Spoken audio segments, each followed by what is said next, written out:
우리가 교과서에서 배우고 뉴스로 접하는 역사, 여러분은 그것이 100% 진실이라고 믿으십니까? 우리가 알고 있는 역사는 거대한 빙산의 일각일 뿐입니다. 수면 아래 차갑고 어두운 그곳에는 공식 기록에는 단 한 줄도 적히지 않은 이름 없는 주인공들이 존재하죠. 그들은 단 한 장의 사진, 한 번의 귓속말로 전쟁의 승패를 뒤바꿨고 지도자들의 결정을 조정했습니다. 스파이는 나랑 상관없는 이야기겠지라고 생각하시나요? 지금 여러분 손에 들린 스마트폰을 한번 보시죠. 어제 무심코 설치한 그 무료 게임 앱이 사실은 누군가의 정교한 스파이 도구라면 어떨까요? 여러분이 어디서 누구를 만나고 어떤 대화를 나누는지 지금 이 순간에도 수천 킬로미터 떨어진 타국의 정보 서버로 실시간 전송되고 있을지 모릅니다. 이제 스파이는 국경을 넘는 요원이 아니라 당신의 주머니 속에 살고 있는 코드 한 줄의 형태로 존재합니다. 제임스 본드 같은 영화 속 이야기가 아닙니다. 이건 지금 이 순간에도 우리 곁에서 벌어지고 있는 지독하리만큼 차가운 현실이죠. 음지에서 세계를 움직이는 힘, 스파이의 세계로 여러분을 초대합니다. 자, 준비되셨나요? 이제부터 제가 들려드릴 이야기는 국가 기밀일지도 모르니까요. 1944년 제2차 세계대전의 운명을 결정지을 노르망디 상륙작전이 준비되고 있었습니다. 하지만 당시 연합군에게는 치명적인 고민이 있었습니다. 만약 독일군이 상륙 지점을 미리 안다면 작전은 실패하고 역사는 비극으로 끝났을 겁니다. 이때의 역사를 바꾼 것은 총칼이 아닌 가르보라는 암호명으로 불린 한 남자 후안 푸홀 가르시아였습니다. 가르보는 영국 런던에서 존재하지도 않는 유령 스파이 27명을 만들어내 가상의 정보망을 구축했습니다. 그리고 1944년 6월 상륙작전 직전까지 독일 수뇌부에 정교한 가짜 보고서를 쏟아부었죠. 그 핵심 내용은 연합군의 진짜 목표는 노르망디가 아니라 파드칼레다라는 것이었습니다. 이 기만술은 너무나 완벽했습니다. 독일 정보국은 가르보를 영국 내부에서 압력하는 자신들의 가장 유능한 스파이라고 굳게 믿었습니다. 그 공로로 히틀러는 그에게 독일 최고 영예인 철십자 훈장을 수여합니다. 적국인 독일이 자신들을 파멸로 이끄는 스파이에게 훈장을 준 것입니다. 하지만 진실은 정반대였습니다. 가르보의 거짓말 덕분에 독일군은 주력 부대를 파드칼레에 묶어두었고 그 사이 연합군은 노르망디 상륙에 성공하여 전쟁의 승기를 잡았습니다. 영국 정부 역시 수만 명의 연합군 목숨을 구한 그에게 대영제국 훈장을 수여했습니다. 전쟁의 포성은 멈췄지만 더 서늘한 전쟁이 시작되었습니다. 바로 냉전입니다.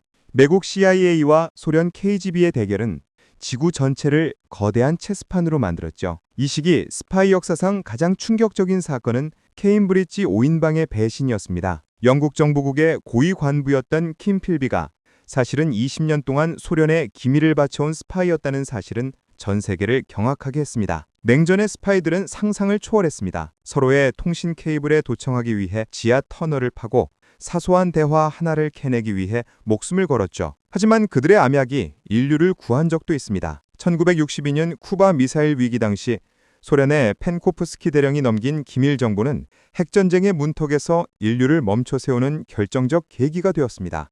보이지 않는 곳에서의 정보 한 조각이 인류 멸망을 막은 셈입니다. 이제 스파이의 목적지는 적국의 군사 기밀이 아닙니다. 세계 1위 기업의 연구소죠. 그들은 조국을 지키기 위해서가 아니라 단 한 번의 배신으로 인생 역전을 꿈꾸며 움직입니다. 그 대표적인 사건이 바로 대한민국 삼성전자의 반도체 기술 유출 사건입니다. 최근 몇 년간 전직 삼성전자 상무와 연구원들이 주도한 이 공작은 가히 충격적이었습니다. 그들은 무엇을 누렸을까요? 바로 국가 핵심 기술인 18나노급 D램 공정 설계도였습니다.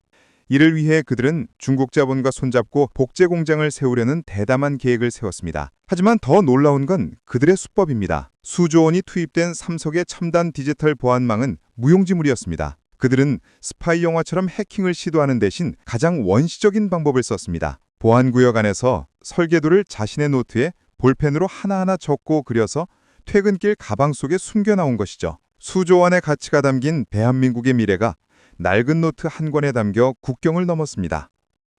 이 사건으로 인한 경제적 손실은 추산조차 어렵습니다. 총성 한 발 없었지만 대한민국의 경제 주권에 치명적인 타격을 입힌 이 경제전쟁은 현대 스파이가 얼마나 우리 곁에 가까이 있는지, 그리고 그들이 얼마나 위험한지를 여실히 보여줍니다.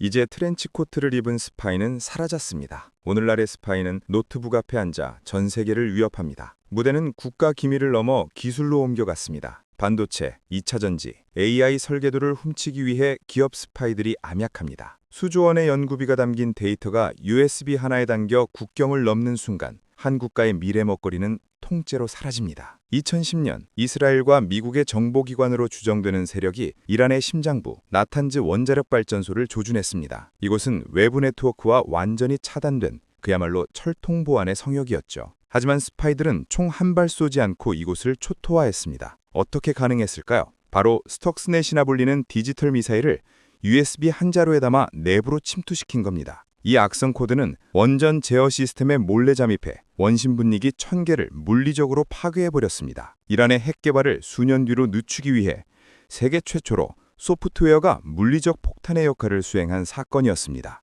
이 공포는 이제 국가 시설을 넘어 바로 당신에게 향하고 있습니다. 지금 이 순간에도 이스라엘의 보안기업 NSO 그룹이 만든 스파이웨어 페가수스는 전 세계 누군가의 스마트폰을 지배하고 있습니다. 과거에는 피싱 링크라도 클릭해야 했지만 이제는 다릅니다. 제로 클릭 기술을 통해 당신이 잠든 사이 문자 한 통만 수신되어도 설치가 완료됩니다. 당신이 무엇을 하는지 실시간으로 엿보기 위해 통화 내용, 암호화된 메시지, 심지어 카메라와 마이크 권한까지 통째로 탈취하죠. 당신의 모든 비밀을 손바닥 들여다보듯 감시하기 위해서 말입니다. 정보는 곧 권력이고 이 전쟁은 이제 국가 대 국가를 넘어 당신의 일상 한복판에서 벌어지고 있습니다. 과연 당신의 스마트폰은 지금 안전하다고 장담할 수 있을까요?